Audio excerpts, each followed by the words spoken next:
Premier Horgan has followed through on his election promise to bribe Surrey and south of the Fraser River residents with their own money in order to win a few seats.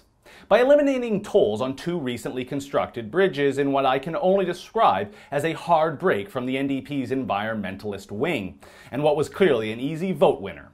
The elimination of these tolls will save the commuter from that part of the Lower Mainland hundreds, if not thousands of dollars each year. However, as yours truly and the BC Liberals warned during the election campaign, ending the tolls means the two bridges are no longer commercial enterprises that generate revenue. Therefore, they will now be considered part of the province's capital debt.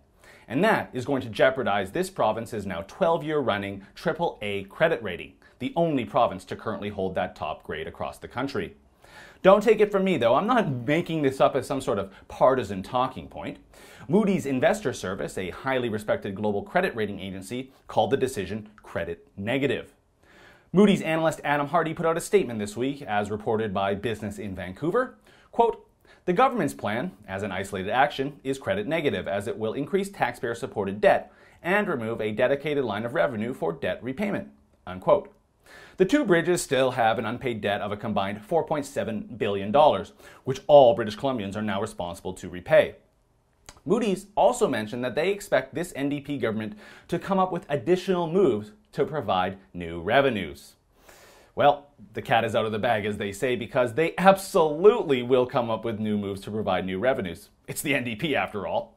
And I suspect I know exactly what one of those key moves will be. Call them road taxes, call them road tolls, call it mobility pricing, as all the hipster liberal activists do. Whatever you call it, get ready to pay more if you drive in British Columbia.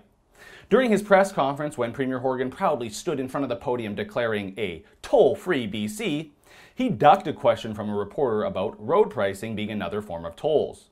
But believe me, it's coming.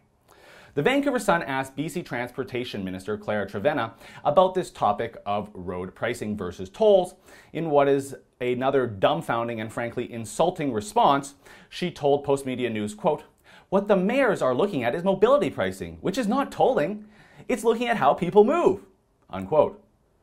Look out, Climate Barbie! Canada has a new champion of stupid and illogical quotes. Seriously, does she really think she can say that with a straight face and British Columbians will be like, yeah, totally, road pricing isn't a toll? I mean, how dumb do they think we are? First, it was a carbon tax will make us more competitive. Now it's road pricing isn't a toll. What tripe. Anyway, I saw this coming a few months ago. That's when I launched a petition to fight back against these new road taxes and tolls.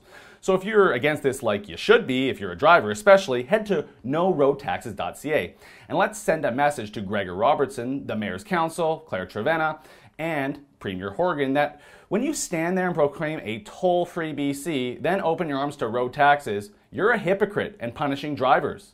In particular, commercial drivers and tradespeople, who are a massive part of BC's economy right now. And they're the people that are already seeing fewer economic opportunities and face higher taxes under this NDP government. Look, the war on cars is expanding, so if you drive, for any reason, you got to get ready to pay more. So join me, send a clear message, sign the petition, let's deliver names of thousands of drivers to this Mayor's Council, and let's reject these tolls of another name. For the Rebel.media, I'm Christopher Wilson. If you're a Lower Mainland or British Columbian driver, get ready. You're going to pay more once these new road taxes come in. But we can fight back. We can deliver a petition to let them know that drivers aren't happy about this. So visit noroadtaxes.ca. Sign it, I'll deliver it.